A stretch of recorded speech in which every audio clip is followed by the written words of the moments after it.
Et voici le drapeau à damier pour Jim Redman. Il vient de remporter son 4e TT. Il mène au championnat du monde. Bien joué, Jim Redman.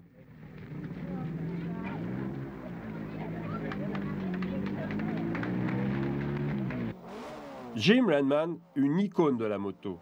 Il sera 6 fois champion du monde sur les motos d'usine Honda durant ces fabuleuses années de course que furent les 60s.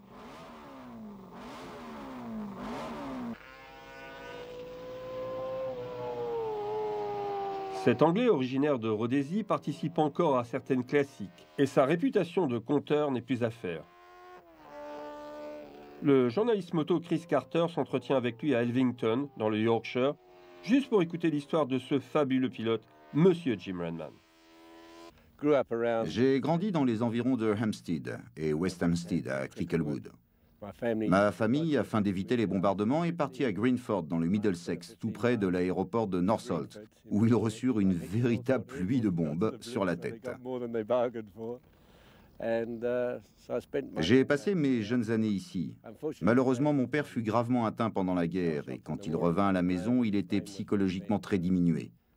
On essaya de le soigner, mais son état ne s'améliorant pas, il s'allongea un jour le long d'une voie de chemin de fer et un train le décapita.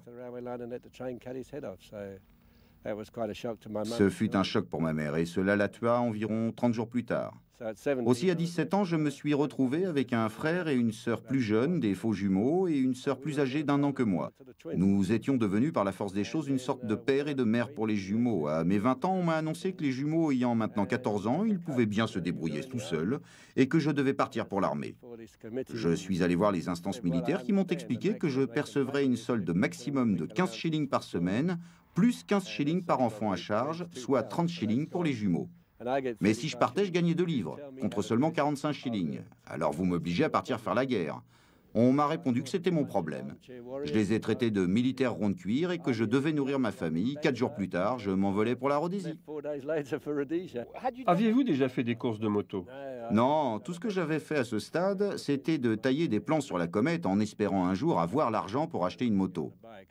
J'ai certes pratiqué un peu la course sur route, mais c'était sur la route, et je faisais en fait la course avec la police. Ceci dit, j'ai appris à piloter sur ce genre de route. Alors comment êtes-vous arrivé dans le monde de la course?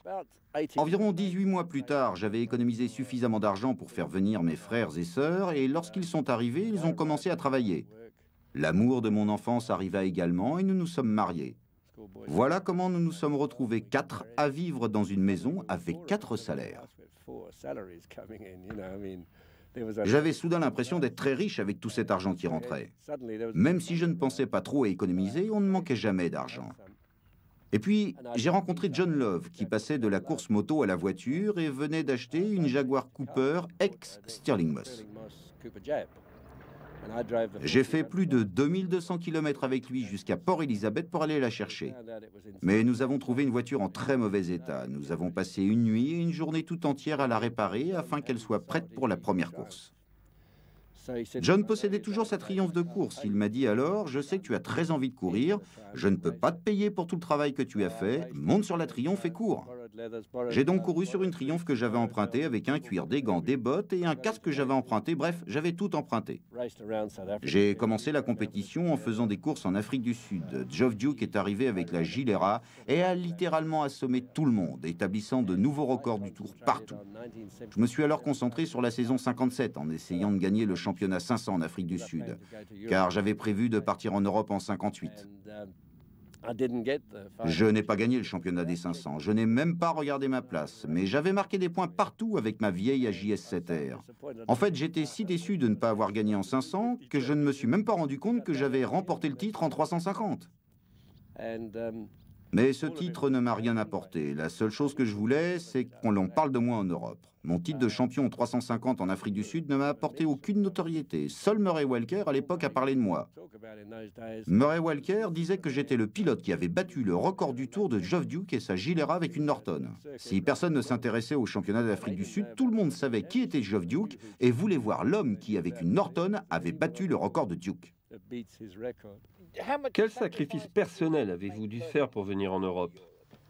Eh bien, j'avais entendu une rumeur provenant de Ernie Garland qui disait que si vous étiez consciencieux et que vous n'aviez aucun luxe comme celui de manger, vous pouviez vous en tirer pour 1500 livres. J'ai donc économisé 1500 livres, j'ai vendu tout ce que je possédais, rassemblé les 1500 livres et j'ai dit « nous y voilà ».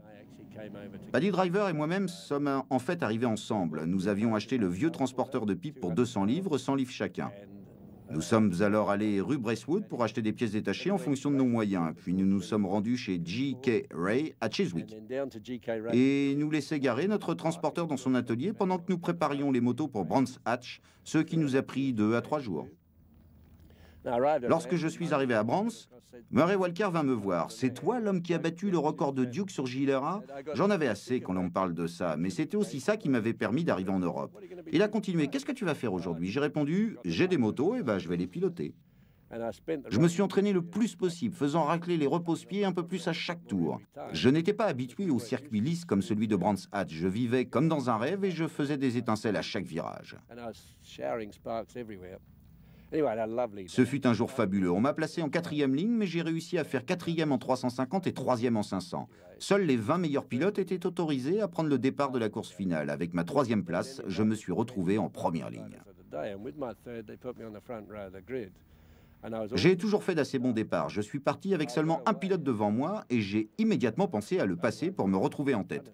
J'ai donc essayé de le passer à chaque courbe en râpant encore un peu plus mes repose-pieds, mais j'avais beau attaquer, je voyais que je ne pouvais pas le dépasser.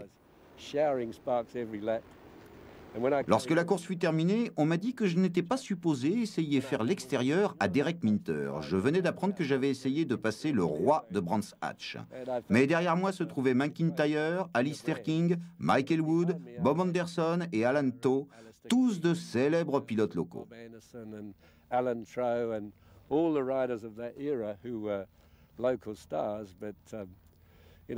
Mais moi, je voulais juste bien faire. Ils m'ont finalement considéré comme quelqu'un qui avait eu de la chance. Pour ces 4e, 3e et seconde places, j'ai gagné 75 livres. Stan Elwood est venu me parler. « Jim, c'est un jour fantastique pour vous. Ne prenez pas l'argent. Demandez-leur un plateau d'argent pour ce premier meeting et pour vos résultats. » Mais j'ai répondu « Stan, il faut que je mange. » J'ai pris l'argent, ce qui représentait une augmentation de 150% de mon capital.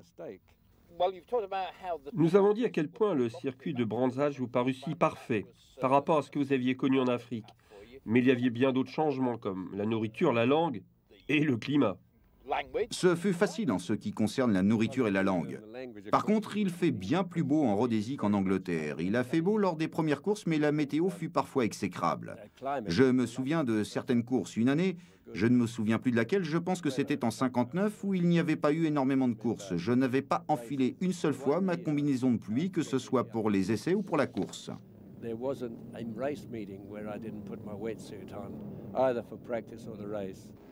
Aussi, lorsque je suis arrivé en Europe, j'étais un peu inquiet car je n'avais jamais couru sous la pluie.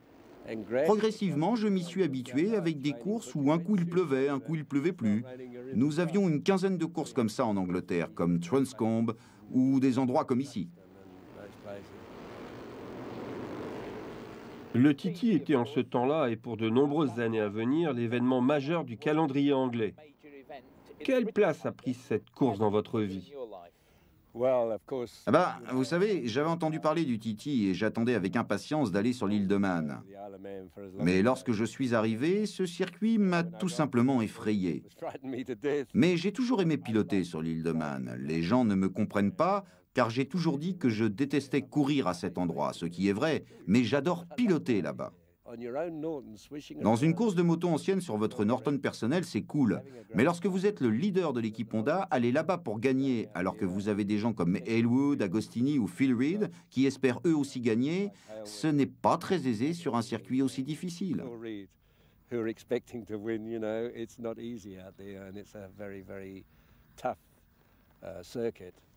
Vous avez couru en premier au Titi ou en Grand Prix ? Mon premier Grand Prix fut une course du Titi sur l'île de Man. J'ai fini dans chacune de ces courses, je pense 16e et 23e en senior, quelque chose comme ça. Je n'avais pas assez d'argent pour m'entraîner suffisamment afin d'apprendre le circuit. J'ai appris sur ma moto, j'ai fait de mon mieux, mais mes moyens ne me permettaient pas de faire la même chose qu'Elwood, d'aller là-bas et enchaîner les tours les uns après les autres. Où étiez-vous basé cette année-là ? Nous logions à l'hôtel Welbeck, qui était une maison pour les Sud-Africains sur l'île de Man. Nous sommes restés là-bas quelques années. J'ai rencontré Bob Anderson, avec qui je suis parti pour Mallory Park après les courses du Titi. Bob Anderson m'a convaincu de continuer à courir et d'aller à Mallory. Après ça, j'ai surnommé Bob Anderson Mallory Bob. À partir de ce jour, il fut Mallory Bob. À l'époque du Titi, Gary Hawking a pris ma seconde place à Brands Hatch. Il a alors dit, si Redman a pu finir second, moi, j'aurais pu gagner. Il a vendu sa Triomphe, lâché le boulot que je lui avais laissé en Rhodésie, est allé dans un supermarché et a acheté une grosse malle noire. Il a balancé toutes ses affaires dedans. Il lui restait environ 200 livres en poche. La malle noire fut expédiée et c'est comme ça que Gary Hawking a débarqué sur l'île de Man. Il a immédiatement déclaré que quelqu'un me prête une moto, je veux courir. Gary Hawking était un pilote fantastique sur circuit mouillé. En fait, tout le monde lui disait « Vous aimez le mouillé ». Il répondait qu'il détestait ça, mais qu'il ne comprenait pas pourquoi tout le monde se traînait. Et puis dans les années 60, je me suis demandé si je devais continuer. Marlène avait accouché de Jimmy et je me demandais si le père d'un jeune enfant devait continuer à courir. J'ai pensé que j'avais peut-être une chance d'être pilote d'usine. Je suis donc revenu en Europe. Ce fut une bonne année, la première année où les organisateurs décidèrent que des essais auraient lieu au Titi la semaine précédant les courses. Les essais au Titi commencèrent donc plus tôt la semaine précédente. Tous les pilotes débarquaient au Titi. Je me disais, c'est dingue, il y en a des courses la semaine qui précède le Titi. Après le Grand Prix de Finlande, tout le monde partait en bateau pour l'Angleterre, puis pour l'île de Man. Je n'en avais parlé à personne, mais le jeudi, je devais courir en Suède. J'ai donc roulé le vendredi soir tout entier pour participer aux derniers essais samedi à Hockenheim. J'ai couru à Hockenheim le dimanche, à Chimay le lundi, à Brands Hatch le mardi, 2 jours fériés. Je suis arrivé sur l'île de Man le mercredi pour mes premiers essais. J'avais couru tous les jours. J'avais couru à Chimay, puis conduit jusqu'au ferry de nuit, changé les pignons de boîte pour Brands Hatch, dormi 2 heures, couru à Brands Hatch, ensuite conduit jusqu'à Liverpool, changé à nouveau les pignons sur le ferry pour l'île de Man, et à 5 heures du matin, je faisais les essais du Titi. Mais j'avais fini second et premier et troisième, et je suis arrivé sur l'île de Man avec les poches remplies d'argent. Je n'avais jamais gagné autant d'argent en si peu de temps. Tout le monde disait que j'étais fou, spécialement Paddy. Je suis arrivé mercredi matin. J'ai eu donc mercredi, jeudi et vendredi pour m'entraîner, et j'ai battu Paddy dans chacune des courses. J'étais très fier de ça, car Paddy m'avait tellement battu de fois. J'ai pensé qu'il était blasé. Puis ce fut à nouveau le Titi en 1960. Nous avions tous vu Honda en 59 avec l'équipe japonaise. En 60, ils avaient engagé Bob Brown et Tom Phillips comme pilotes pour toutes les courses et ils n'ont engagé personne d'autre en 60. Durant le Titi en Hollande, Tom Phillips et l'un des pilotes japonais, je pense que c'était Taniguchi, ont eu un accident pendant les essais. Il leur manquait donc un pilote. J'ai fait un saut jusqu'à la caravane de Tom pour lui demander si tout était OK, que je ne pouvais pas rester longtemps car il fallait que j'aille battre ses pilotes. Il me déclara que j'étais le bon pilote pour eux et envoya Betty appeler M. Kawashima, le team manager. Tom lui dit qu'il pensait que j'étais le bon type pour piloter la 125 et M. Kawashima m'a dit « Oh, Mr. Redman, nous aimerions que vous pilotiez la moto, vous voulez bien ?»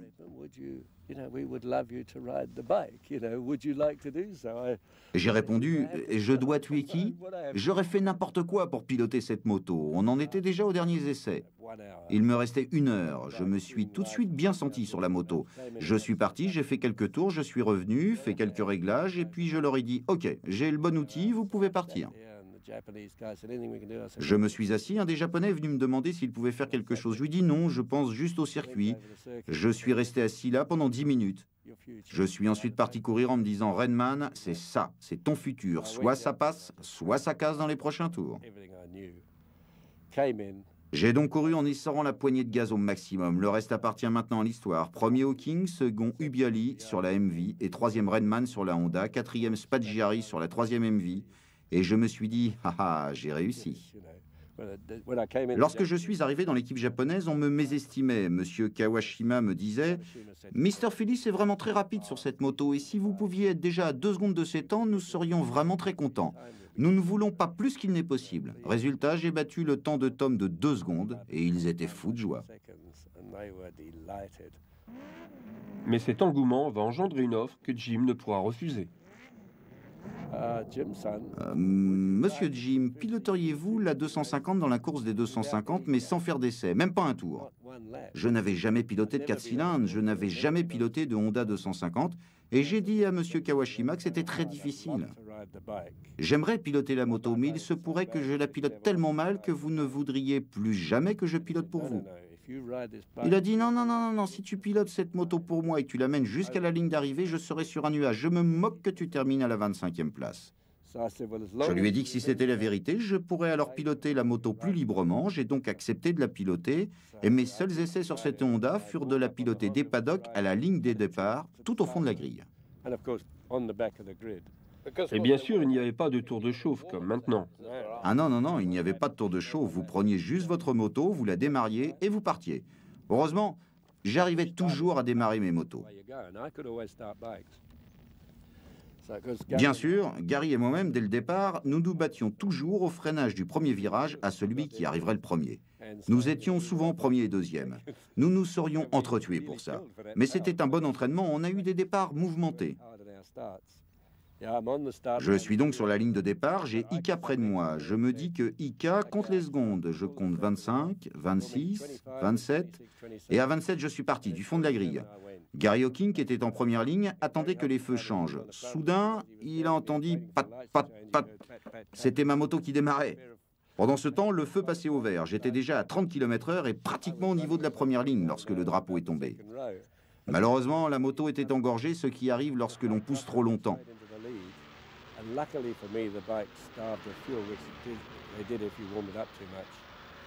Je ratatouillais et je suis passé de premier à 12e ou quelque chose comme ça. Heureusement d'ailleurs, car si j'étais arrivé de front avec Hawking et sa Harley au premier virage, on se serait certainement jeté. En tout cas, j'ai terminé 7e. Monsieur Kawashima fut très content et il me garda pour les courses suivantes. Nous avons fait Solitude, où Tom était enfin prêt, ainsi que Bob Brown. Je pilotais la 250. Nous savions que Tom serait prêt pour l'Ulster et nous savions aussi que l'un d'entre nous serait écarté.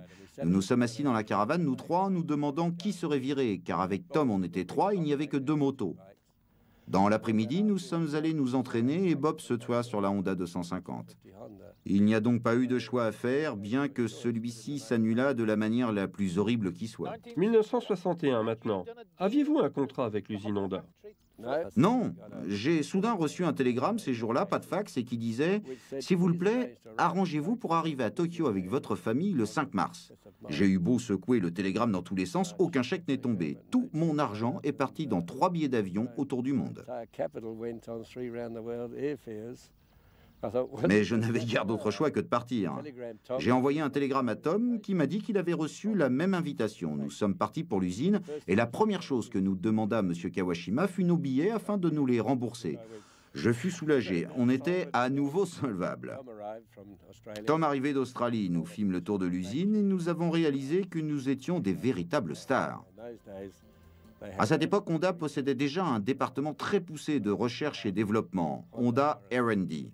500 employés travaillaient dans ce département, y compris un certain Soichiro Honda. C'était le plus fantastique support technique qu'un pilote puisse espérer avoir comme team d'usine. Nous nous promenions dans l'usine un jour avec Kawashima. Il cessa soudain de nous parler pour se diriger vers un type. Tom et moi-même, nous nous sommes écartés tout en continuant de discuter près d'une fenêtre dans le couloir. Et il continuait de parler quand M. Kawashima nous appela Jim-san et Tom-san. Et il nous appelait monsieur. Et nous ne voulions pas. Mais Jim et Tom, c'était trop décontracté pour eux. Donc c'est devenu à jamais Tom-san et Jim-san.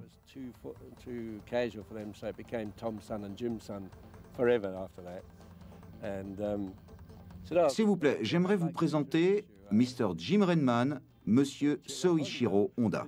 Ce type en salopette blanche était le boss, vous savez, avec des mains sales. Et nous n'avons rien dit sur le fait qu'il ne se lave pas les mains pour venir serrer les nôtres. Un type fantastique, avec vraiment les pieds sur terre. Ses employés l'adoraient, tout le monde l'aimait. Un obstiné lorsqu'il avait une idée en tête. Comme de dire en 1955, nous allons courir en Europe et nous allons tout faire pour gagner.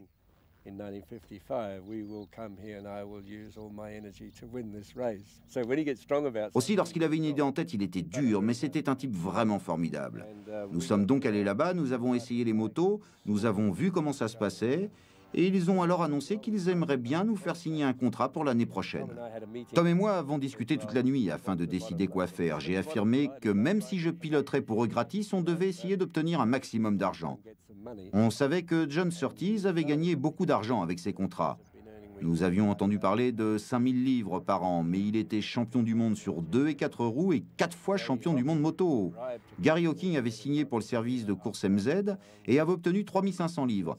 Peut-être pourrions-nous nous placer entre les deux et travailler pour autre chose que des nefles. Mais pour des nefles, on aurait tout de même signé. Hein. J'ai même dit que j'aurais payé pour rester. Monsieur Kawashima nous demanda le lendemain si nous nous étions décidés. Nous lui avons répondu que nous pensions à 3500 livres, en essayant de ne pas dire ça trop fort. Il nous a alors dit qu'il trouvait ça très raisonnable. Il a ensuite voulu savoir ce qu'il adviendrait des primes de départ, de la publicité. Nous lui avons répondu que tout ça devait revenir au pilote. Il nous demanda une minute, dessina une ligne entre l'usine et le pilote et dit que maintenant le pilote avait l'argent du contrat, les primes de départ, la publicité. Et puis il dit l'usine a, mais Tom Phillips le coupa et dit l'usine, elle a le pilote. Ils ont convenu que c'était un bon équilibre. C'était une discussion difficile, car lorsque nous étions dans les bureaux de Kawashima, il y avait des lettres d'Elwood, de McIntyre. Tout le monde avait écrit chez Honda en disant qu'ils aimeraient piloter pour eux. Bon, mais on avait signé désormais. J'ai dit à monsieur Kawashima que tout le monde voulait piloter pour Honda. Regardez toutes ces lettres sur le dessus de votre bureau. Il me répondit que oui, tout le monde veut piloter les Honda, car elles sont rapides. Mais Jim San et Tom San les ont pilotées lorsqu'elles n'étaient pas aussi rapides. Quelle était la taille de l'équipe? Oh, il y avait moi-même, Tom et je ne sais plus combien d'autres pilotes. Bien sûr, ils ont décidé de prêter des motos à certains importateurs. Une fut prêtée pour le seigneur d'Oxford, Michael Wood lui-même, et une autre pour Archie Bell. Certainement une pour Bob McIntyre et une autre pour Honda en Angleterre, pilotée par Minter. J'ai demandé à Honda que si j'étais supposé gagner le championnat du monde de 150, le travail le plus dur que j'aurais à faire serait de battre tous ces types à qui ils prêtaient des motos. Honda me répondit que c'était leur politique commerciale et que tout ce que j'avais à faire, c'était de les battre. De retour dans l'île d'Oman en 61 pour le Titi, vous allez courir avec un tout autre équipement que celui de vos débuts dans les années 50. Nous étions à l'hôtel Nursery avec des motos et des mécaniciens partout. Notre travail de pilote d'usine consistait juste à lever une jambe pour qu'on nous glisse une moto en dessous. Vous disiez que ça n'allait pas très bien, il vous disait d'en essayer une autre. Vous pouviez avoir la moto qui vous allait à la perfection. Il y avait des dizaines de motos pour s'entraîner et on en changeait constamment. Ils voulaient absolument gagner, ils voulaient être premiers, ils le furent. Je pense qu'ils ont remporté les 5 premières places dans chaque course. Et voici Jim Redman sur sa Honda japonaise. Maintenant Alan Shepard sur la MZ numéro 3 et Taniguchi sur la Honda. Luigi Taveri de Suisse sur Honda également et voilà Michael Wood.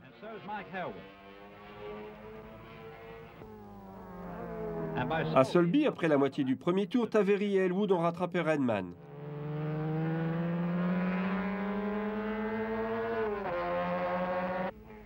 À Signpost Corner, les Honda sont encore ensemble.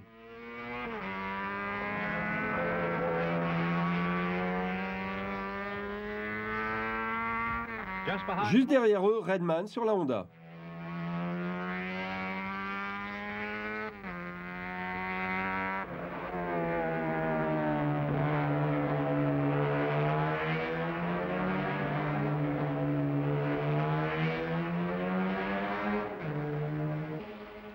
Tom Phillips est troisième et les 3 autres leaders sont suivis par des Honda également avec Redman, Shimazaki et Taniguchi.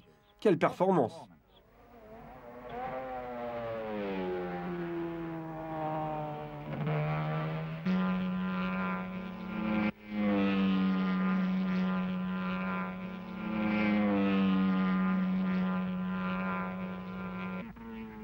Mais c'est Honda, Honda, Honda partout. Voilà Phillips à Brandish. Et maintenant, c'est les coéquipiers japonais, Taniguchi et Shimazaki à Bungalow.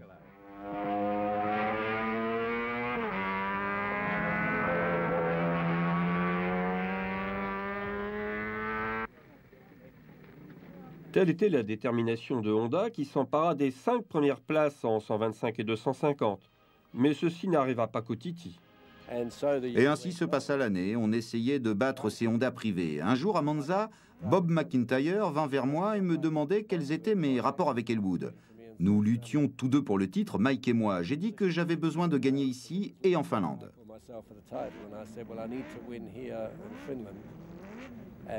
Bob me dit que je pilotais bien à Monza, que je pouvais gérer et qu'il ne me passerait pas si ça me coûtait le titre. Bob et moi étions très rapides sur ce circuit, nous avions un peu d'avance. Je suis l'un des plus grands fans de Bob McIntyre. J'ai essayé de le suivre en Ulster, au Titi, mais à cet endroit, il était pratiquement imbattable. Mais à Monza, il était devant moi dans les SMO. J'ai continué à essayer de le passer dans la parabolique et je suis enfin arrivé à le passer à Curva Grande. Bob est malheureusement tombé et fut emmené à l'hôpital. J'ai gagné la course avec Mike second. Je restais en course pour le titre. Je suis allé voir Mac à l'hôpital qui me demanda comment s'était terminée la course. J'ai dit que j'avais gagné. Il me répondit « Bien joué, tu m'as prouvé quelque chose aujourd'hui. Tu es meilleur pilote que je ne l'aurais jamais cru. » Bien sûr, il m'avait vu en Ulster au Titi où il fut un maître. Bob était peut-être un maître au Titi, mais Mike l'était partout. Sur circuit routier, McIntyre était difficile à battre. Je ne fus que troisième. Mais je ne pense pas qu'il faille avoir honte d'être battu au Grand Prix d'Ulster par Elwood et McIntyre.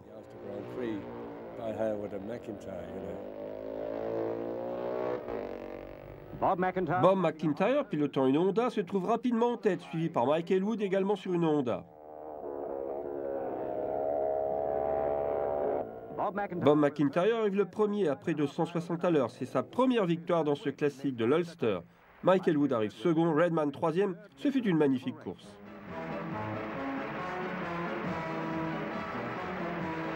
Redman, McIntyre et Elwood. Et voilà, les livres d'histoire diront que Mike a remporté le titre cette année-là. En 1969, McIntyre a rejoint l'équipe et nous avons travaillé ensemble. Je l'aidais à gagner le championnat 350 et il m'aidait à gagner celui des 250. Nous avons donc été de très bons amis. Cela a continué en 62. Nous avons continué notre boulot pour gagner les championnats. C'était un type brillant avec qui travailler, un homme d'une parfaite droiture. Nous nous sommes donc très bien entendus car j'étais moi-même quelqu'un de droit.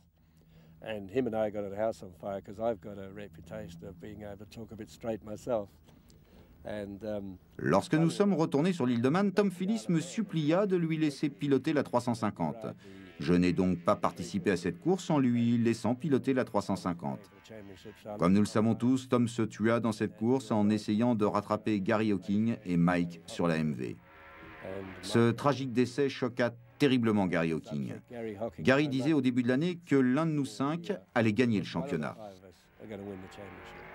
Elwood, Hocking, Redman, McIntyre et Phillips. Gary a dit maintenant que Tom est mort et que nous ne sommes plus que 4, je me retire, car nous allons tous nous tuer. Gary a pris sa retraite et se tua malheureusement dans une course de voiture plus tard la même année.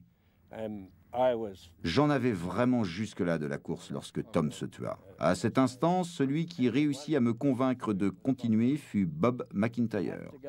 Si tu veux mourir, percute le mur à Laurel-Bank et sois mort avant même d'avoir touché le sol. Si tu veux mourir, voilà une bonne façon de le faire. Et toi, Jim, va retrouver tous les autres. Bob m'a aidé en passant du temps avec moi à Aston et au Grand Prix de Belgique. Malheureusement, Bob eut pas mal de soucis dans la course des 350. J'ai gagné les 2 courses, mais ce fut par chance et non grâce à mon pilotage. Bob est retourné en Angleterre pour le meeting d'Oulton Park. Jamais je n'aurais pensé que je ne le reverrais jamais. McIntyre était une sorte de type indestructible.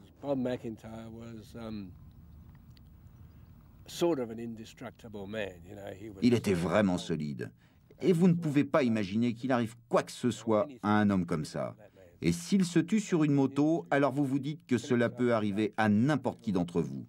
Vous réalisez que chacun d'entre nous peut mourir à ce jeu. Si ça peut tuer Bob McIntyre. Comment l'usine Honda et le personnel de l'équipe se sont-ils comportés avec vous lorsque ces tragédies sont arrivées? Ont-ils été compatissants ou plutôt cool mais durs? Je dirais plutôt compatissant. En fait, quelques personnes m'ont mis des billets de 5 livres dans la main sur l'île de Man et m'ont dit que c'était pour sa veuve. Ça m'a décidé d'ouvrir un compte appelé Fonds de commémoration Tom Phillis. Ce fonds s'est développé. En fait, Tom possédait un peu d'argent que j'ai récupéré. Comme je ne savais pas quoi en faire, je l'ai alors placé sur le fonds Tom Phillis. Honda m'accompagna et finalement multiplia les fonds par 2. Ils ont multiplié par 2 tout l'argent que j'avais collecté pour Tom, ainsi que les dons du public. Nous avions un directeur d'écurie appelé Takaguchi, qui était plus âgé que nous. Je pense qu'il est encore en vie à 90 ans. Pop-Hassan, comme nous l'appelions, avait l'habitude de venir me voir sur la ligne de départ et de me dire « Ok, Jim-san, sois prudent ». Et la seule fois où il a varié son discours, ce fut au Grand Prix du Japon, lorsqu'il vint me voir sur la ligne de départ et me dit « Ok, Jim-san, sois prudent, mais gagne ». Je lui répondis « Pop-Hassan, je peux faire soit l'un, soit l'autre. Qu'est-ce que tu veux que je fasse? Être prudent ou gagner ?» Il dit « Non, non, non, non, sois prudent ». Il s'en fichait de l'argent, il se souciait des pilotes, de l'état d'esprit de l'équipe et de tout le reste. Nous décidions, nous étions l'équipe la plus heureuse du championnat et il disait « Peu importe ce qu'ils font, ils le feront bien ». La seule fois où nous avons eu un problème fut lorsque Rick Armstrong devint notre manager. Mais nous avons vite fait changer ça. Je suis devenu manager et tout le monde fut à nouveau content. Bien sûr, la vie d'un pilote d'usine Honda ne consistait pas uniquement à participer au Grand Prix. Vous aviez d'autres obligations. Eh bien, on faisait d'autres choses, Chris. Honda voulait juste que nous pilotions au Grand Prix, mais bien sûr, on aimait aussi les grosses primes d'autres courses, où la seule façon de vous persuader de venir était l'argent, alors qu'au Grand Prix, on y allait parce qu'on avait besoin de points. Il y avait une sorte d'équilibre. Nous avons réussi à convaincre Honda que nous avions besoin de nous entraîner entre les Grands Prix, ce qui nous a permis de gagner beaucoup d'argent. Mais Honda n'était pas vraiment d'accord avec ça, considérant que si l'un d'entre nous tombait, il allait ensuite manquer un Grand Prix. Celui à qui ça arrivait devait alors reverser le 12e de son salaire. Étiez-vous donc toujours prudent? N'êtes-vous jamais tombé lors de ces compétitions? Oh, bien sûr, il y a prudence et prudence. Je me souviens, à Houlton Park, s'il n'y avait aucune moto près de vous, vous pouviez rouler vite et sûrement, comme j'ai l'habitude de dire, de village en village. Mais un jour, à Houlton Park, je me suis retrouvé avec Derek Minter, évoluant avec une autre Honda, et je suis tombé en voulant rattraper Derek. J'ai réussi à remonter sur ma moto, à revenir et à finir second derrière Derek, mais avec carrément un tour de retard. Je ne m'en sortais donc pas si mal. Évidemment, si Derek avait toujours piloté comme ça, je n'aurais jamais gagné une course. De temps en temps, lors de ces mêmes courses, Mike avait l'habitude de venir à des endroits comme Houlton Park et Mallory Park, ce genre de circuit. Il pilotait toutes sortes de motos, il voulait toujours courir dans chaque catégorie. Lors de cette course, Mike était sur une Benelli. Je l'ai passé et en peu de temps, je lui ai pris un tour d'avance. Mais comme nous le savons, Mike pouvait piloter n'importe quoi et en fait n'attachait pas beaucoup d'importance à la préparation de la moto. Il sautait sur les motos et se lançait sur le circuit. Il avait piloté tellement de motos différentes qu'il ne s'embêtait pas à ajuster le guidon et les repose-pieds. Il voulait juste être confortablement assis et il faisait le record du tour. Quelles sont les courses ou les incidents dont vous vous souvenez et qui faisaient de Mike quelqu'un de spécial? Tout d'abord, vous pouviez faire confiance à Mike en course. Il vous aurait toujours laissé un espace et ne vous aurait jamais tassé vers le mur ou la bordure. C'était un pilote respectueux, comme la plupart des pilotes. Mais lorsque vous essayez de gagner des courses, il y a souvent de belles bagarres devant, surtout lors des derniers tours. Tout le monde est à l'attaque. Vous n'attendez pas le dernier tour pour essayer de gagner. Nous avions une course très importante aux Axendring. Mike était sur la MZ. Il y avait 250 000 personnes et je pense qu'au maximum 12 personnes voulaient que je gagne, plus l'équipe Honda bien sûr. Mais les 240 000 autres personnes voulaient que Mike gagne avec la MZ. Mike était devant comme d'habitude. Quelques minutes plus tard, le premier tour était déjà bouclé.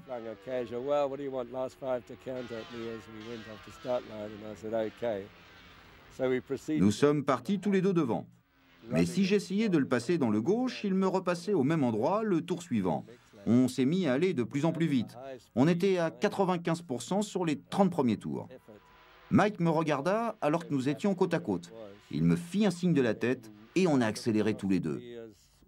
Sur les 5 tours suivants, on se retrouva à 105% au lieu de 95%. Nous entamions le dernier tour. Je descendais la colline avec la Honda. Je me doutais bien qu'une fois en bas, j'allais me retrouver avec la Benelli d'Elwood dans mes pots. Je cogitais en me disant, si je passe à droite avant la ligne des stands, il va venir à l'intérieur. Que dois-je faire? Mais que dois-je faire? J'ai décidé de rester à la corde au freinage lorsque je l'ai soudain vu arriver par en dessous mon genou. J'ai freiné à mort. L'avant de son carénage est venu taper le côté de mon carénage. Il a perdu le contrôle de sa machine, j'ai ouvert en grand, j'ai pu reprendre un peu d'avance et j'ai gagné d'une demi-roue. Une fois sur le podium, on en avait encore les genoux qui tremblaient. L'un comme l'autre avions eu la peur de notre vie. Mike me dit à l'oreille qu'il était heureux que nous n'avions pas eu à faire ça pendant 35 tours. Il ne le prit donc pas mal, il n'y avait pas de problème. Non, je veux dire, j'ai freiné suffisamment tard pour le gêner et il m'a percuté car il ne pouvait pas freiner plus fort. Mais ce genre d'accrochage était fréquent et ça fait partie de la course, vous savez. Bien que Jim soit devenu célèbre pour ses exploits au TT, il reste réservé sur ce circuit. Ça n'a jamais été mon circuit préféré. J'adore piloter là, mais pas y courir. J'ai eu suffisamment de chance pour réussir un triple doublé, c'est-à-dire gagner au TT 2 courses identiques 3 années consécutives, ce qui reste unique dans l'histoire. Personne ne l'a jamais fait, ni Elwood, ou Duke, ou Surtees. Certains d'entre eux ont réussi à gagner 5 fois sur 6 ou 4 fois sur 6, mais moi, seul ai réussi à l'emporter 6 fois sur 6. J'ai même failli une année remporter également les 125, mais pas de chance, je n'ai pas réussi. 63 fut mon premier doublé. J'ai réalisé le doublé en 63, une course pas facile du tout en 250. Le circuit pour la course du TT était connu pour être glissant à cause du revêtement. Il y avait une forte opposition avec beaucoup de machines différentes. La course des 350 fut plus tranquille, j'ai gagné assez facilement.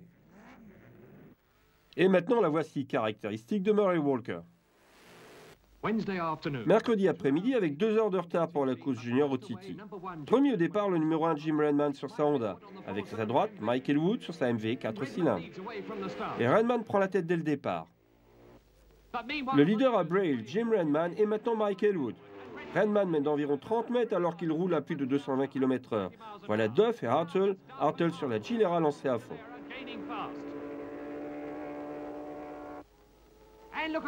Regardez Kirk Michael. Redman augmente son avance sur Elwood. Où est Mike? Ici sur sa MV. Au passage de Ballot, 25 km plus loin, Redman suivi de Elwood. Et maintenant, après Gooseneck, c'est l'ascension de la montagne et c'est Jim Redman sur sa Honda. La première fois que cette moto japonaise de 350 cm3 prend part à une course junior au TT. Jim Redman jette un œil par-dessus son épaule et là, juste derrière lui, quelques 30 mètres derrière lui, se trouve toujours Mike Elwood. Au pont Braden, toujours Redman et Elwood. Redman mène par seulement 2 dixièmes de seconde, une course incroyable, et voici John Hartle en 3e position. Il approche des 160 km/h de moyenne. Kirk Michael au 2e tour. Redman de nouveau, mais il a repris de l'avance sur Elwood. Il mène maintenant de 2 secondes. Hartle en 3e position, Reed est toujours 4e. Le pont Sulby. Regardez Redman en plein freinage tardif à Sulby en direction de Ginger Hall. Maintenant à Carrowmore et toujours Elwood à ses basses. Au 4e tour, Jim Redman mène désormais avec 20 secondes d'avance.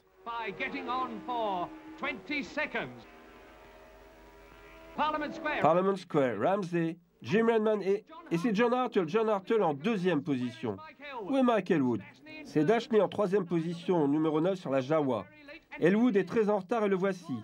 Elwood abandonne au 4e tour sur sa MV. Quelle malchance. Et voici où nous en sommes. Une magnifique vue sur Braden Bridge avec le leader Jim Redman qui passe. Il est maintenant seul. Il mène de plus de 4 minutes. Et voici Jim Redman sur sa Honda à Laurel Bank. C'est son dernier tour. C'est vraiment la course de Redman. Regardez-le alors qu'il s'engage vers Sulby Bridge pour la dernière fois. Une brillante victoire pour cette Honda 350. Regardez l'état de la piste à Parliament Square pendant que Jim Redman y passe pour la dernière fois. Des routes détrempées, un épais brouillard sur la montagne. Jim est passé d'une moyenne de plus de 160 km/h à moins de 150 km/h avec une moyenne record de 166 km/h. Jim Redman peut sourire car il vient de réaliser le doublé au TT. 64. L'année 64 fut mon année. J'ai fait un triplé à Assen. J'ai gagné en 250 au début de la semaine, et puis un mercredi qui fut une grosse journée avec la course des 125 et des 350.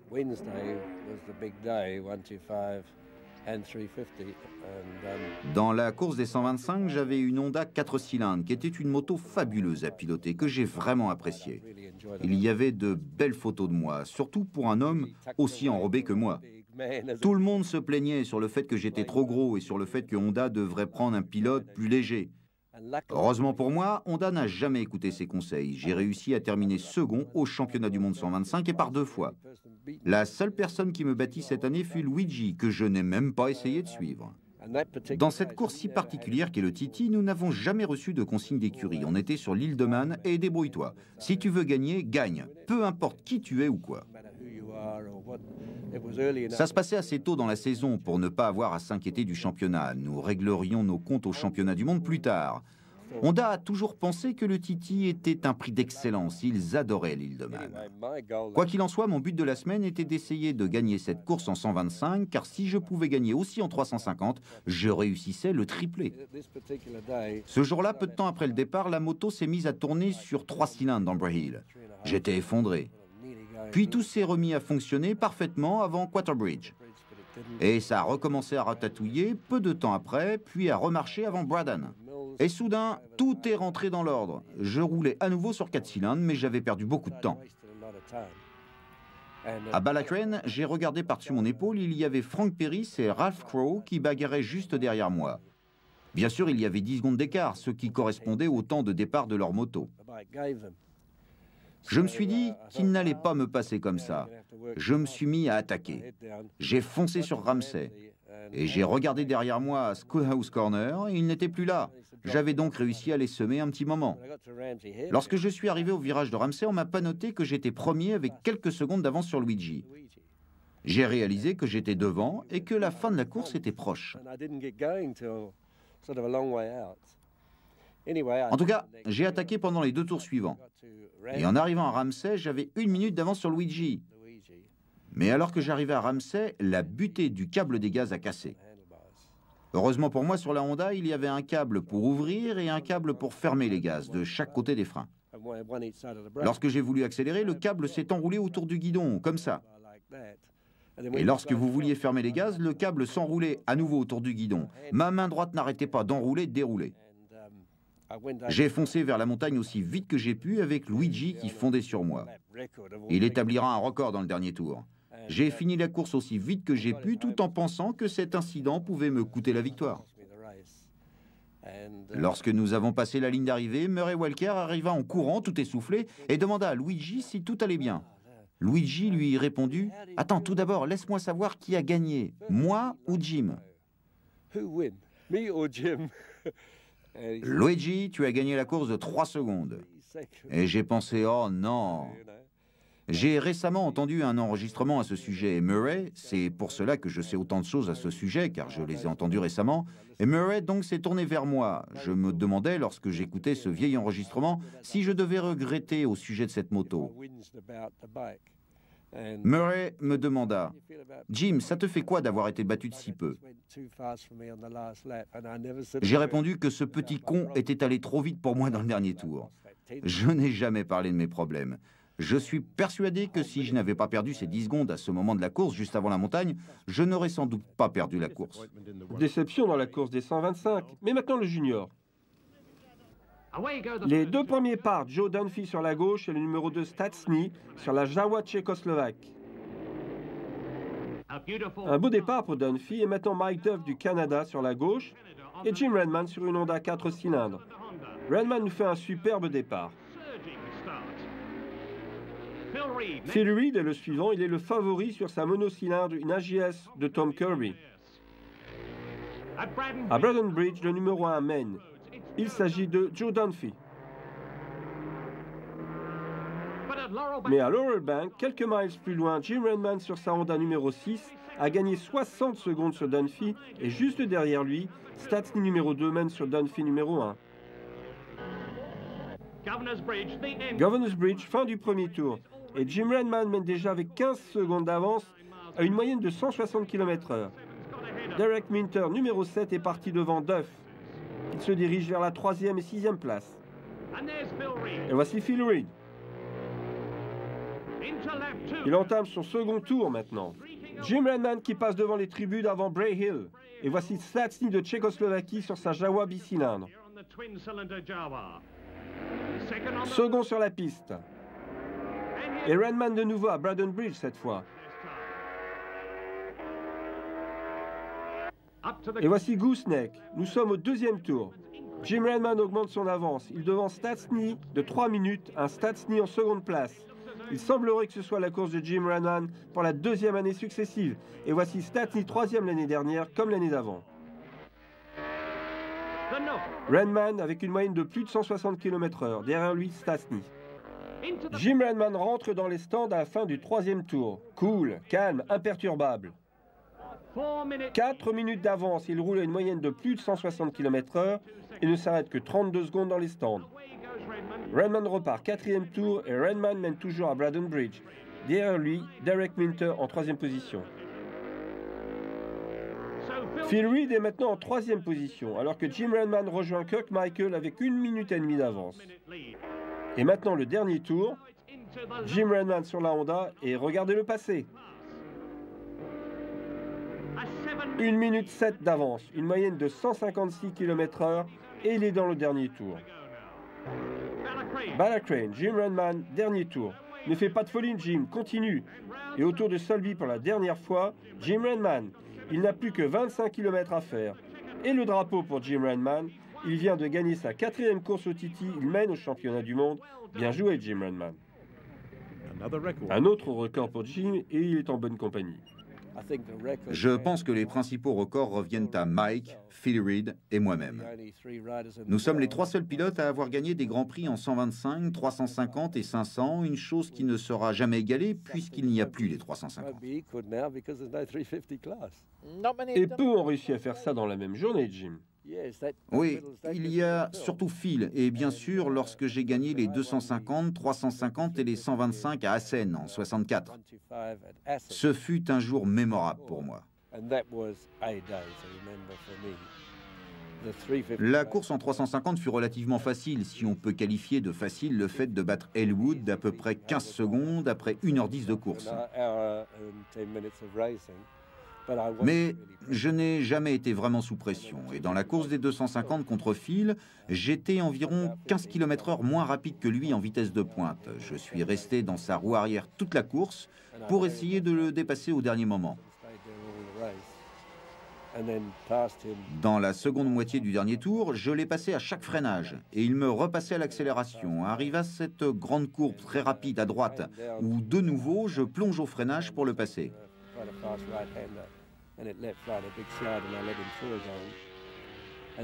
Il y avait à la sortie ce long gauche difficile, juste avant la ligne droite d'arrivée du circuit d'Assen. Je suis resté concentré. Quoi qu'il fasse au freinage, j'étais décidé à plonger à l'intérieur. Ce fut très serré. Je n'ai pas rétrogradé et je suis rentré au freinage avec au moins 20 km/h de plus que d'habitude. Le compte-tours de ma moto, qui s'arrêtait à 8000 tours, et l'aiguille a littéralement plongé au fond au freinage dans ce gauche. J'étais dans le domaine de l'inconnu et la moto ruait dans tous les sens. Mais je suis resté concentré jusqu'au prochain virage en me disant que ça pouvait marcher. J'ai continué à passer mes vitesses en sur-régime et j'ai continué comme ça jusqu'à la ligne d'arrivée. Phil me rattrapa pile sur la ligne d'arrivée. J'ai gagné d'à peine 50 cm. Nobby a eu la présence d'esprit d'accourir et de faire une photo du final en cas de contestation. Il y aurait une preuve en noir et blanc. Mais l'essentiel était fait avec 2 victoires en une journée. J'en avais besoin pour le championnat 250. Luigi, qui avait chuté pendant les essais, me dit « Si tu n'es pas fatigué, pendant la course des 125 qui arrive, essaie d'empêcher Hugh et Phil d'engranger des points. » Je me suis allongé sur le sol en béton, il faisait chaud. Je me suis allongé sur mon cuir, cherchant la fraîcheur du sol en béton à travers mon cuir. J'essayais de me relaxer pendant que les 50 couraient. Et puis, je suis de nouveau parti pour les 125. J'étais persuadé de faire un aussi bon départ que Luigi. Et bien entendu, lorsque le départ fut donné, la moto n'a pas voulu démarrer. Je suis parti bon dernier. Je me souviens dans cette course avoir passé Hugh Anderson à l'endroit même où Surtees avait eu son accident avec la MV. C'était un petit virage délicat. Quand Hugh s'est écarté au freinage, j'ai plongé à l'intérieur. Il m'a regardé et a compris que j'avais en ligne de mire Phil. Il était derrière Phil qui lui-même menait la course. Phil attaquait comme j'avais attaqué lors des 250, mais cette fois j'avais une meilleure vitesse de pointe que Phil. Je suis resté tranquille derrière lui et je l'ai dépassé lorsque nous avons rattrapé les attardés à la fin, pour le gain d'une nouvelle victoire, somme toute, assez facile. Je marchais des stands vers le podium pour grimper sur la plus haute marche la 3e fois en une seule journée. Les fans venaient à la clôture, la sécurité ne pouvait pas les arrêter. Ils criaient, ils hurlaient. 3 victoires en une journée, cela ne s'était jamais vu dans l'histoire de la course. Je restais là, j'avais terminé, mais j'étais fatigué. Chaque course durait plus d'1 heure. J'avais donc eu environ 3h30 de travail acharné pour battre Mike, puis Phil et de nouveau Phil. Hugh Anderson n'était pas du genre à faire des compliments, mais il est venu vers moi après la course et m'a chaleureusement serré la main en me félicitant. Ce qui, venant d'un autre champion du monde, était un sacré compliment.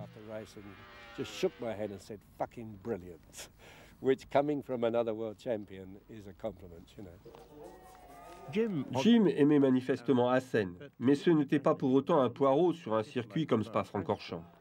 Ah oui, j'aimais Spa, c'est un circuit très rapide. Je fus le premier type à tourner là-bas à plus de 220 km/h sur la Honda 500, ce qui est plutôt rapide quand vous repensez à l'épingle à cheveux de la source et à ces pneus étroits que nous utilisions pour courir. J'ai de bons et intéressants souvenirs à Spa. Tout d'abord, en 1964, je savais que j'aurais des soucis en 4 temps avec Phil. C'était une année comme celle d'Assen. Nous allions à Spa et je savais que Phil voulait gagner. Je devais partir en tête et y rester jusqu'à l'eau rouge dans la montée sans qu'il me dépasse. Je suis resté à l'attaque dans la forêt, puis dans la ligne droite, et je ne voyais toujours pas Phil derrière moi. Je déboulais en plein milieu de la ligne droite, jetant sans cesse un œil derrière moi. Je savais qu'il tenterait de me dépasser à la source et je l'obligerais à passer à l'intérieur.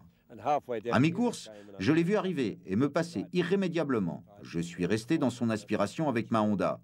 Mais je me suis un peu décalé, sachant que Phil gardait la main en permanence sur l'embrayage alors que nous arrivions dans la chicane de la ligne droite avec, vous savez, ces quelques maisons. Soudain, 2 nuages de fumée sortirent de ces échappements. J'ai pensé que ça allait exploser et j'ai fait un écart. Je ne sais pas pourquoi, car je n'ai jamais connu de serrage entraînant une explosion. Mais j'ai vu ces nuages de fumée et je me suis dit que ça allait sauter. J'ai commencé à m'écarter et alors que je m'écartais, Phil a sauté sur son embrayage. Je l'ai évité. Vous savez, nous étions à plus de 220 km/h. Nous étions à l'aspiration et je pense sincèrement que je l'ai touché. Mais on entrait dans ce gauche. Je l'ai vu partir dans la mauvaise direction avec sa roue arrière qui balayait toute la piste.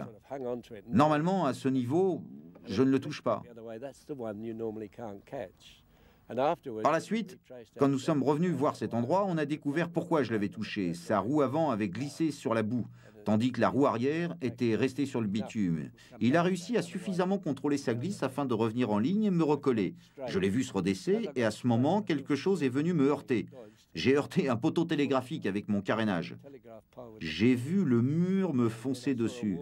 J'ai glissé dans la terre en essayant d'éviter ce mur, ceci à plus de 160 km/h et toujours sur mes roues en contrôlant plus ou moins bien. J'ai réussi à contrôler mon dérapage et à revenir sur la piste. Phil s'était arrêté sur le bord de la piste. Mike Duff et Alain Tricoli sont passés. J'ai bouclé un autre tour et j'ai revu Phil qui me faisait signe d'aller par là. J'ai crié « Bon courage !»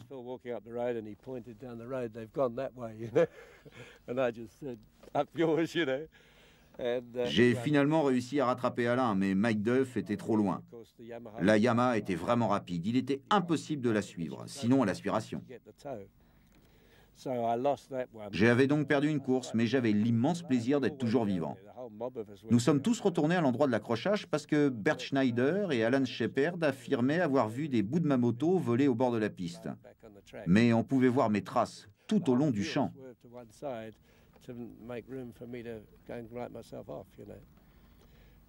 Quoi qu'il en soit, j'étais content d'empocher les 6 points de la seconde place et Phil aucun. Nous sommes tous retournés à Spa l'année suivante. J'avais une 6 cylindres et lui une Yamaha. J'avais un petit avantage au niveau puissance et j'ai réussi à gagner avec un tout petit écart, mais suffisant pour remporter une victoire confortable. Confortable, certainement. Mais comme d'habitude, la course fut rapide et disputée. Alors que Jim passe à nouveau victorieusement la ligne d'arrivée, il se souvient de l'apparition d'un jeune coureur nommé Agostini. Giacomo est arrivé très vite au sommet car il a obtenu rapidement une EMV. En fait, Mike et moi, on s'est concerté avec lui à Imola au début des années 65. Nous lui avons dit qu'il devait demander à être bien payé pour courir, que EMV ne devait pas se montrer plus radin avec lui que pour nous.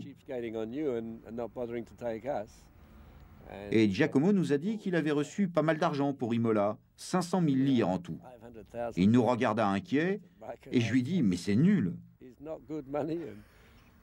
J'ai dit que nous avions touché 3,5 millions chacun. Ah, poco miserio, il va falloir régler ça. Et Giacomo gagna son grand prix au Nürburgring où chacun de nous avions un enjeu. Ce fut une course délicate. C'était sur le mouillé. J'ai glissé à travers les arbres et fini dans les bordures sans jamais pouvoir m'arrêter. Je rebondissais le long de la bordure jusqu'au moment où la bordure faisait un angle droit. J'ai fini tout droit dans l'herbe. J'étais out et Giacomo remporta son premier Grand Prix ce jour-là. Ce que je n'ai pas réalisé, c'est qu'il venait de gagner son premier Grand Prix.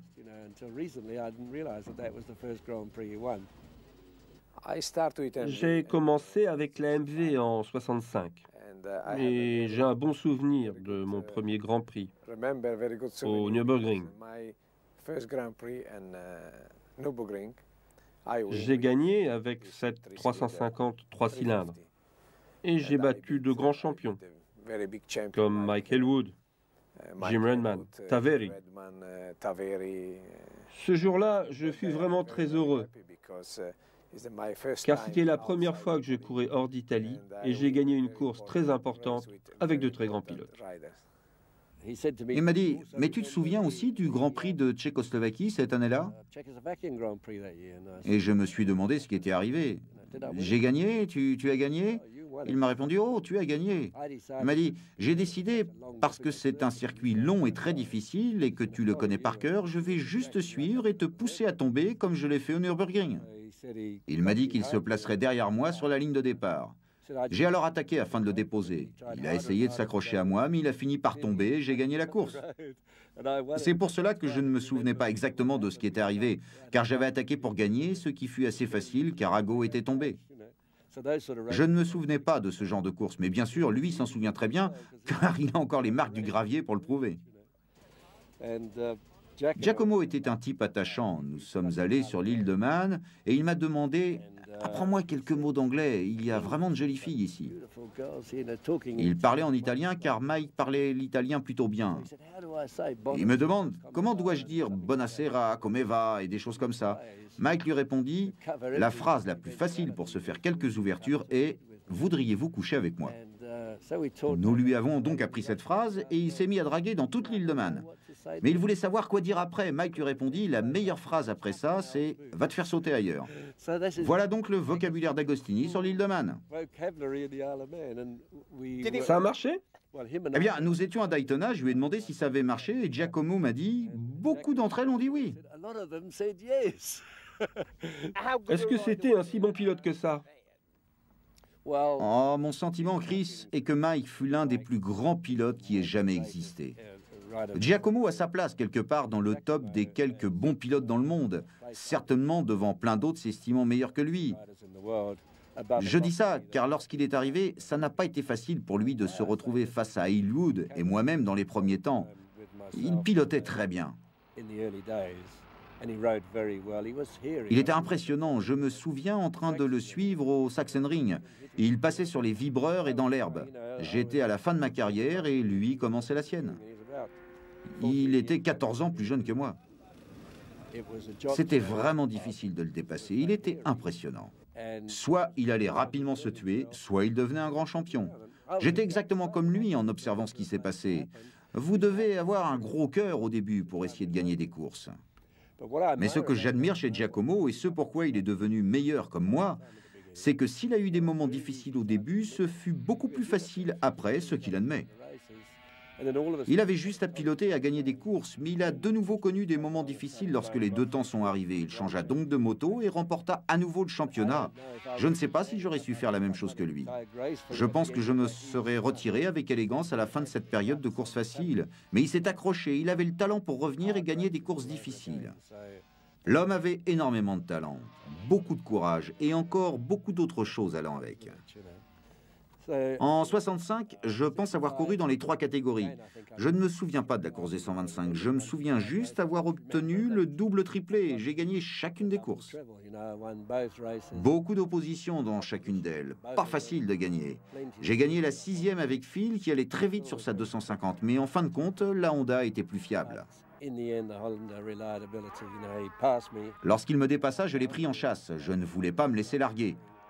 Et alors que nous attaquions la colline, soudain, il s'écarta. J'ai vu la fumée de ses échappements et j'ai pensé, mais tu es bien gentil de serrer là. C'était un nouveau record. Je réalisais le doublé encore une fois. J'étais très content de m'inscrire à nouveau dans le livre des records. Bien sûr, les courses du Titi avaient perdu leur statut au championnat du monde, ce qui veut dire que si n'importe qui participant à cette course peut le refaire, ça ne sera plus tout à fait la même chose, car les grands prix sont différents des courses comme le Titi. Des 250, nous passons au Junior 350. Tout frais sorti de sa victoire en 250, Jim Redman est prêt pour le Titi Junior. Phil Reed pilote une Yamaha. Les mécaniciens de Mike Elwood font une dernière mise au point sur sa MV. Plus tard, Mike remportera le Titi Senior pour la 3e fois. Cette course est constituée de 6 tours des 60 km que comprend le circuit. Ils partent à 10 secondes d'intervalle et il faut pousser fort pour démarrer ses moteurs à haute compression.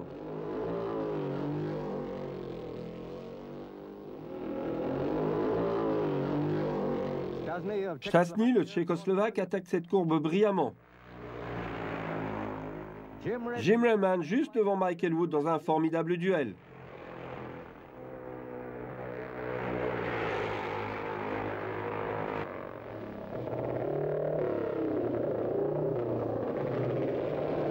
La sensationnelle nouvelle a fait le tour du circuit. Elwood n'est plus dans la course suite à des problèmes de fuite d'huile.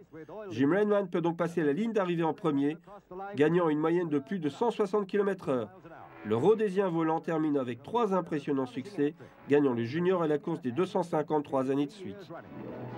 Quelqu'un vint vers moi et me dit « Vous avez toujours dit que vous n'étiez pas très rapide sur l'île de Man. Vous venez de gagner le respect de tous les habitants et de leurs enfants. Je vais vous montrer vos records lors des 12 dernières courses. » C'est une chose à laquelle j'avais jamais prêté attention. Il y avait 6 victoires, 2 secondes places, une 3e, une 4e, une 5e et une 6e place. Et la plupart des autres courses étaient en 125. J'étais assez fier car ce n'est pas un si mauvais record sur l'île de Man. En 1966, Mike Elwood devint finalement un coéquipier de Jim pour l'équipe Honda.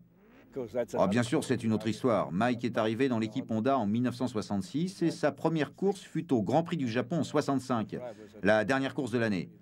Ils demandèrent à Mike comment était son moteur. Il répondit « fantastique » et la maniabilité complètement merdique. J'ai dit « Oh non Mike, ça m'a pris 3 ans pour te faire intégrer l'équipe, alors ne gâche pas tout en une seule journée. » Pourquoi la signature de Mike avec Honda a-t-elle pris autant de temps? Pour certaines raisons, Mike inquiétait Honda en 61. Nous avions alors besoin d'autres pilotes et je persistais à leur dire que si nous signions avec Elwood, non seulement nous l'aurions dans l'équipe, mais surtout nous n'aurions plus besoin de le battre, ce qui allait grandement faciliter mon travail. Il serait plus utile à m'aider qu'à le combattre. Heureusement, il avait des problèmes à ce moment. En 1965, il avait signé pour courir pour MV lors de la dernière course de l'année. La dernière course de l'année fut celle des 350 à Suzuka, qui eut lieu un samedi. La course des 250 se déroula le dimanche suivant. Après ça, Mike serait de nouveau libre.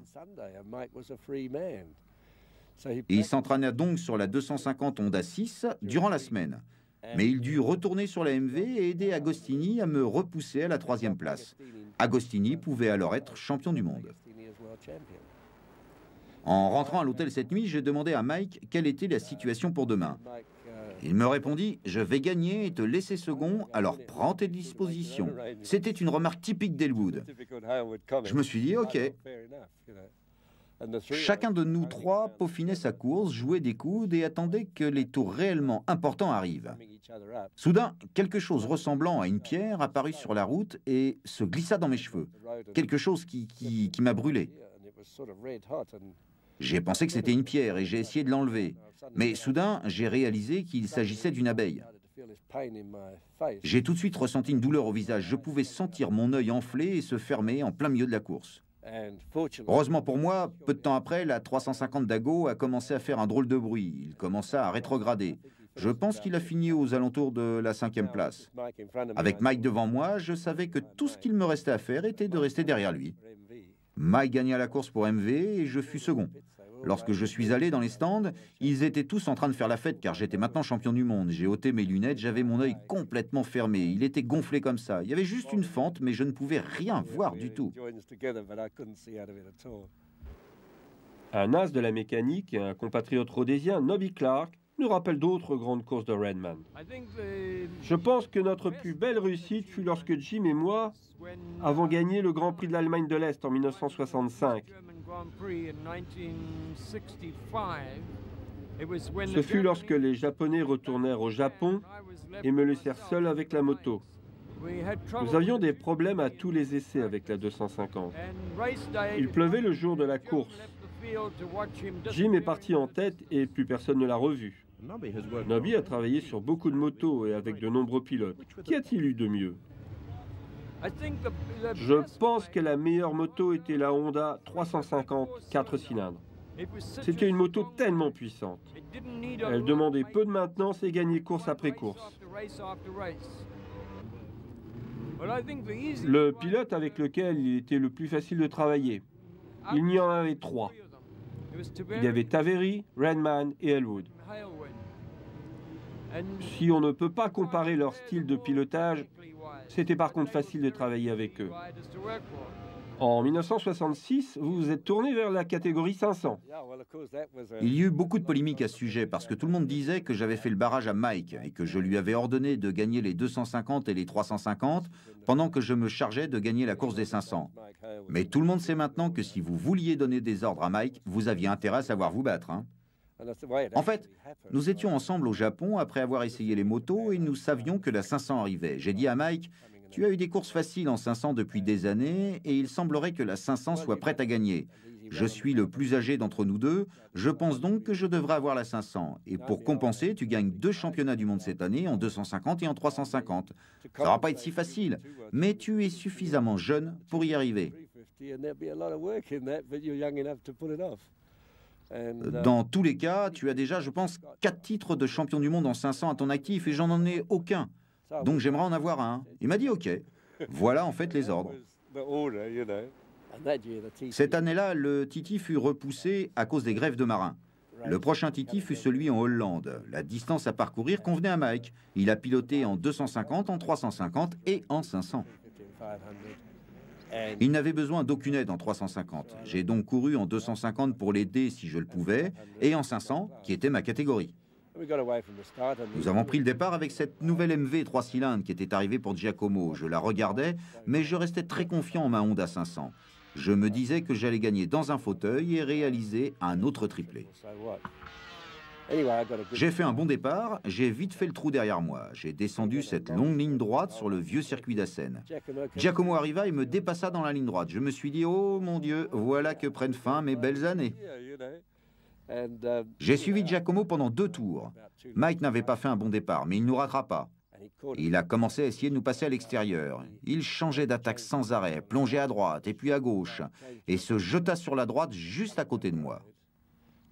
Sa moto plongea à l'intérieur tout près de moi et me força à aller vers l'extérieur, alors que la bonne trajectoire n'était pas là.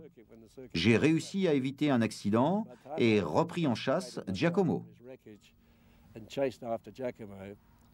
J'ai essayé de le dépasser dans une épingle, mais je me suis retrouvé sur une partie glissante de la piste. On m'a pannoté dans les stands qu'il restait 20 tours et que j'étais à 15 secondes d'Ago. Je constatais qu'il me restait encore du chemin à parcourir, mais à raison de 2 secondes par tour, je pouvais y arriver. Le tour suivant, j'étais à 19 secondes, et puis 14 secondes, 18 secondes et 13 secondes, je regagnais à chaque tour. Je suis descendu à 9 secondes, et au tour suivant à 9 secondes, et le tour suivant encore à 9 secondes. J'ai décidé d'attaquer encore plus. Le tour suivant, 7 secondes. Je me suis dit, ah, tu vas l'avoir. J'ai commencé à le voir. Je l'ai rattrapé à 2 tours de l'arrivée, juste devant les stands à l'aspiration. Je suis resté collé à lui et l'ai passé à l'extérieur après les stands. J'ai réalisé que je l'avais passé, mais en roulant dans une grande flaque d'eau, une mare comme vous n'en avez jamais vu.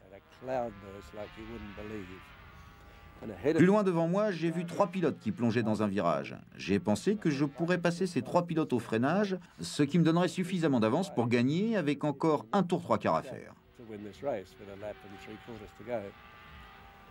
Mais je ne savais pas que ces 3 pilotes étaient John Cooper, Frantas Stasny et Stuart Graham. En tout cas, j'ai dépassé les 3 dans un freinage d'anthologie en leur faisant un intérieur incroyable. Et alors que je me redressais, j'ai regardé par-dessus mon épaule, droit dans les yeux d'Agostini juste derrière moi. Et il m'a suivi. Après la course, John Cooper est venu me voir pour me dire que j'avais vraiment un gros cœur, un sacré gros cœur à cet endroit, n'est-ce pas? Vers la fin de la course, j'ai décidé de ne plus trop attaquer avec la pluie qui arrivait. Je suis passé devant les stands sous un soleil éclatant et j'ai dû ensuite effectuer la moitié d'un tour, tout feu allumé sous un véritable déluge. On courait à moitié dans le brouillard et à moitié sous la pluie. J'ai battu Giacomo de 2 secondes. Je ne sais pas si c'est cette course ou la course en 250 contre Phil la meilleure, mais ces 2 courses furent les plus belles de ma carrière, Chris. L'homme de l'Ulster, Ralph Bryans, est un de ces pilotes qui a eu la chance de piloter la fabuleuse 6-cylindres Honda. Les premières 6 cylindres ont fait leur apparition à la fin des années 65. À Monza, Jim Redman en a piloté une, mais ce ne fut pas une brillante apparition, car ils avaient installé le 6 cylindres dans un châssis de 125. Yamaha gagna la course cette année-là. Lors de la saison 66, Jim Redman et Mike Elwood ont piloté ces motos jusqu'à ce que malheureusement Jim ait un accident à Spa en 500. Je crois que c'était durant la course des 500 sous la pluie. À la fin de l'année 66, Honda se retira des championnats du monde 50 et 125. Jusqu'en 67, je fus engagé pour courir lors des championnats du monde 250 et la seconde partie de l'année pour piloter la 256 cylindres dans 3 ou 4 meetings.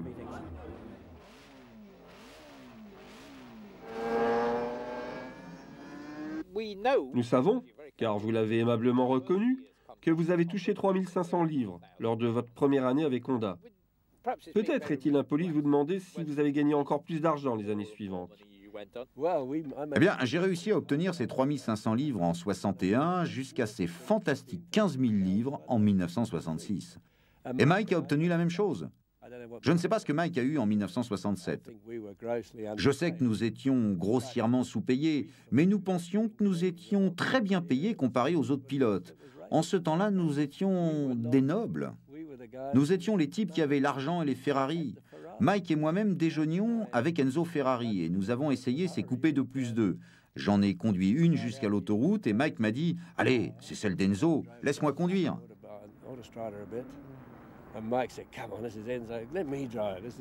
C'était la Ferrari d'Enzo Ferrari, il s'en foutait. Enzo pouvait en avoir une pareille dès le lendemain matin. Quand on est revenu, on lui a dit « Quelle magnifique voiture ». Il nous répondit que si on en voulait une, il pouvait nous faire un bon prix. On a répondu, à bon prix, reprenez encore un peu de vin, nous sommes champions du monde, nous les voulons pour rien. On a discuté avec lui, on l'a bien arrosé de vin et à la fin il a dit, ok, payez-en une, je vous donne la deuxième. Mike et moi-même avons dû payer chacun une moitié et nous avons eu tous les deux une Ferrari. Vous vous êtes retiré en 1966. Pourquoi? Principalement parce que je sentais que j'étais arrivé au bout. Je voulais arrêter, je voulais me tourner vers la Formule 1. Mais la Honda était loin d'être compétitive, je suis donc resté 2 années de plus dans la moto.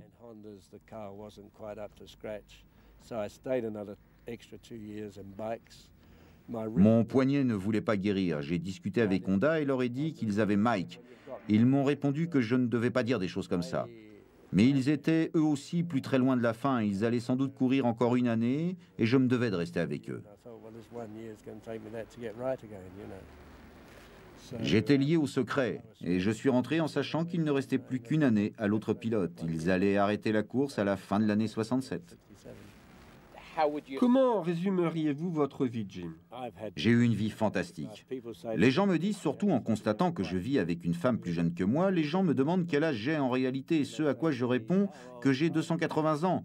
Car si vous pouvez espérer vivre 70 ans, je pense avoir vécu 4 vies en une. J'ai donc à peu près 280 ans. Et maintenant, je dois y aller et remonter sur ma moto.